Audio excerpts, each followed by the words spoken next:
Good morning students. आज हम लोग 10th क्लास की ज्योग्राफी के फर्स्ट चैप्टर के बारे में पढ़ेंगे। ठीक है बेटा, जिसका नाम है संसाधन एवं विकास यानी कि रिसोर्सेज एंड डेवलपमेंट। ठीक है, इस चैप्टर की हम लोग डिटेल करेंगे। उम्मीद है कि आप लोगों को वीडियो बहुत पसंद आएगी और समझ में भी आ जाएगा।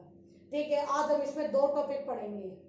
एक तो होगा आप लोगों का संसाधन यानी कि रिसोर्सेज आखिरकार है क्या, इसकी डेफिनेशन करेंगे, और दूसरा संसाधनों का वर्गीकरण यानी क्लासिफिकेशन ऑफ रिसोर्सेज। ये दो टॉपिक मैं तुम्हें इस वीडियो में आज कवर कराऊंगी।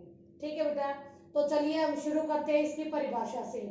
वे सभी चीजें या वस्तु जो हमारी आवश्यकताओं की पूर्ति करती हैं और जिनके लिए प्रौद्योगिकी भी उपलब्ध है उन्हें संसाधन कहते हैं।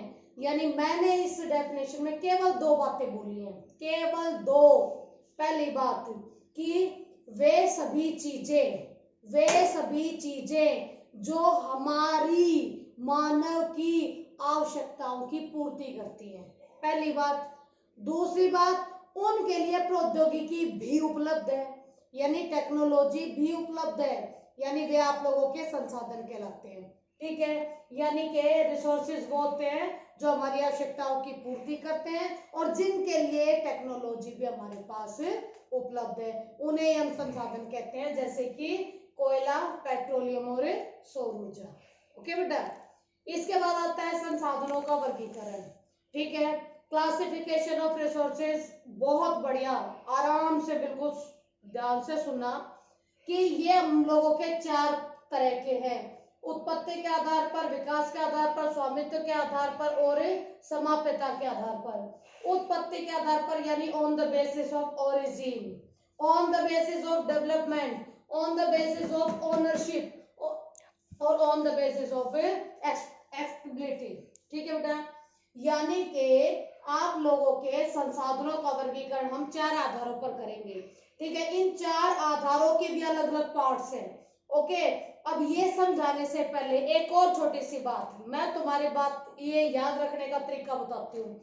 याद रखने के तरीके में क्या है कि सबसे पहली बात, एक बच्चा जब जन्म लेता है वहां से शुरू करते हैं। ठीक है, यानी उत्पत्ति, जब बच्चा जन्म लेता है, जब बच्चा जन्म लेता है यानी कि उत्पत्ति के आधार पर दो, जैव संसाधन और अजैव संसाधन। ठीक है, यानी बच्चा पैदा हो रहा है किस ढंग से, उसी तरह संसाधन पैदा हो रहे हैं किस ढंग से, बायोटिक या अबायोटिक, जैव संसाधन होंगे या अजैव संसाधन होंगे। दोनों में डिफरेंस क्या है?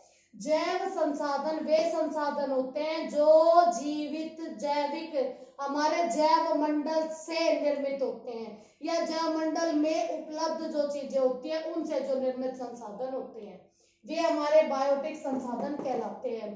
ठीक है, जैसे हमारा पशुधन है, हम लोगों की वो चीजें जो अपघटित होती हैं, वो चीजें जो अपघटित होती है उनसे जो संसाधन निर्मित होते हैं, जैसे लकड़ी। हमारी लकड़ी अगर जमीन के नीचे दब जाएगी तो काफी लंबे समय के बाद वही हमें कोयले के रूप में प्राप्त हो जाएगी। ठीक है, इसी तरीके से अजैव संसाधन है, अबायोटिक रिसोर्सेज है। अजैव संसाधन वे संसाधन जो कि आप लोगों के निर्जीव चीजों से तैयार होते हैं, वे संसाधन जो हमारे निर्जीव चीजों से तैयार होकर बनते हैं, जैसे कि हम लोगों के यहाँ चट्टाने, बड़ी बड़ी चट्टाने हैं, पत्थर है। ठीक है, ये कभी अपघटित नहीं हो सकते हैं। तो आप लोगों के यहाँ उत्पत्ति के आधार पर यानी on the basis of origin, यानी कि जैव और अजैव दो तरीके से। On the basis of development यानी कि विकास के आधार पर, ये थोड़ा सा ध्यान से सुनना बेटा क्योंकि इसमें आप लोग कंफ्यूज होते हो। ठीक है, on the basis of development यानी कि इसमें है चार पार्ट, मैंने चार को तीन में यहाँ पर डाल दिया। मैंने क्यों डाला वो भी मैं आप लोगों को बताऊंगी। सबसे पहले विकास के आधार पर, यानी इसका फर्स्ट पॉइंट है संभावी आपके संसाधन, पोटेंशियल रिसोर्सेज। पोटेंशियल, संभावी यानी कि संभावना है, लेकिन हमने अभी तक वहां से संसाधनों का इस्तेमाल किया नहीं है। ठीक है, यानी हमारे वो प्रॉपर इलाके जहां पर संसाधन संभव हैं, जैसे गुजरात में है, जैसे राजस्थान में है। ठीक है, राजस्थान में खूब आप लोग सौर ऊर्जा का इस्तेमाल कर सकते हो और आपके गुजरात में खूब वायु ऊर्जा का, पवन ऊर्जा का इस्तेमाल कर सकते हो। ठीक है, तो आप लोगों के ये संभावित संसाधन है जिसकी संभावना है लेकिन इस्तेमाल हुए नहीं है। इसके बाद बेटा डेवलप्ड रिसोर्सेज यानी कि विकसित संसाधन, जो संसाधन हमें पता है, जो संसाधन हमें पता है, हमें मालूम है कि हमारे पास हैं और हमें मालूम है कि यही संसाधन है जो आप लोगों के कंटिन्यू काम कर रहे हैं, हम इनको निकाल निकाल कर इस्तेमाल कर रहे हैं। तीसरा भंडार यानी कि स्टॉक है। बेटा ये भंडार वो है कि हमारे पास बेहद पर्याप्त मात्रा में उपलब्ध हैं, लेकिन पर्याप्त मात्रा में उपलब्ध होने के बावजूद भी अभी हमारे पास टेक्नोलॉजी नहीं है, इसीलिए बेशक हमारे पास भंडार के रूप में है लेकिन हमने उनका इस्तेमाल अभी नहीं किया है। ठीक है, अब इसके बाद तुम कहोगे कि मैम ये तो फोर्थ में डाल रखा है रिजर्व वाला, ठीक है, तो मैं भी ये कहूंगी कि बेटा ये फोर्थ आप लोग पढ़ सकते हो, लेकिन ये भंडार का ही एक पार्ट है संचित कोष, इसमें भी सारा यही आता है। ओके, इसके बाद है स्वामित्व के आधार पर, ऑनरशिप के आधार पर, व्यक्तिगत संसाधन, सामुदायिक संसाधन, राष्ट्रीय संसाधन और अंतरराष्ट्रीय संसाधन, इंडिविजुअल, कम्युनिटी और आप लोगों के नेशनल और इंटरनेशनल रिसोर्सेज। ठीक है, यानी कि व्यक्तिगत संसाधन इंडिविजुअल यानी जो किसी पर्टिकुलर व्यक्ति के हक में हो संसाधन, जैसे आप लोगों की वो जमीन जहां पर आप लोगों का घर बना हुआ है, या फिर आप लोगों के साथ वे संसाधन जो आपकी आवश्यकता की पूर्ति करते हैं, जैसे आप लोगों के पास कोई गाड़ी होगी है, ठीक है, वो प्रॉपर आपके फादर के नाम से है तो वो आप लोगों की व्यक्तिगत संसाधन है। ठीक है, इसके बाद सामुदायिक संसाधन है यानी कम्युनिटी रिसोर्सेज, ऐसे संसाधन जिस पर पूरी कम्युनिटी का कंट्रोल होता है, जैसे हमारे यहाँ पर चारागाह है, हमारे यहाँ के शमशान घाट है, हमारे किसी ग्राम में मिलने वाला कुआं जिससे सब पानी भरते हैं।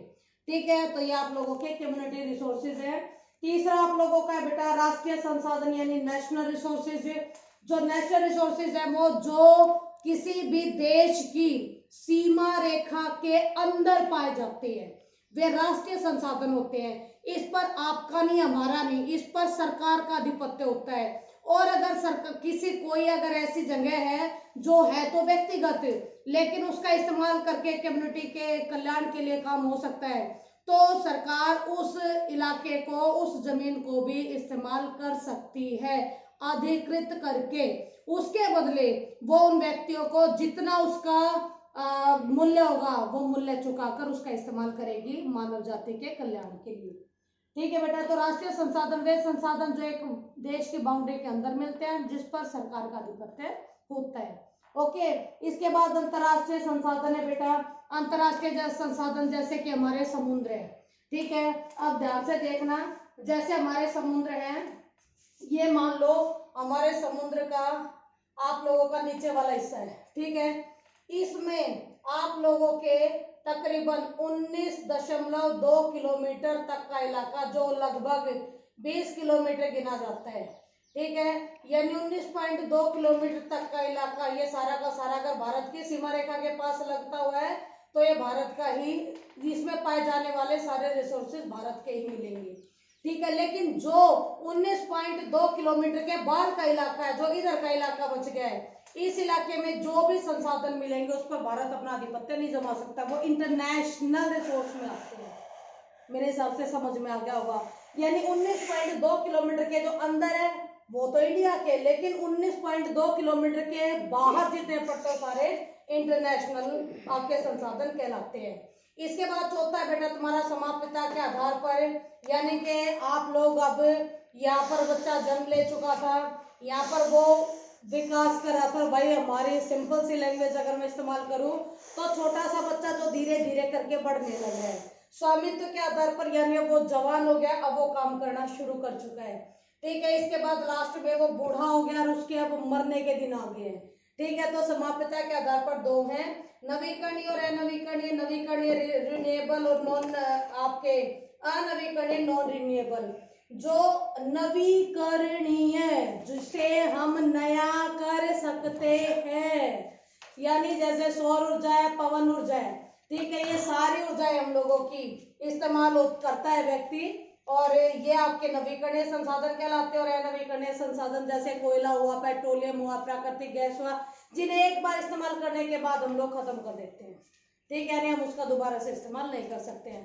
उम्मीद है बेटा कि आप लोगों को ये बहुत बढ़िया से समझ में आई होगी, बहुत बढ़िया से आप लोगों को ये दिमाग में पहुंच चुकी है। ठीक है, ये समझ में आ जाएगा बेटा। नेक्स्ट वीडियो में इसके चैप्टर के आगे वाला क्वेश्चन हम शुरू करेंगे। Thank you.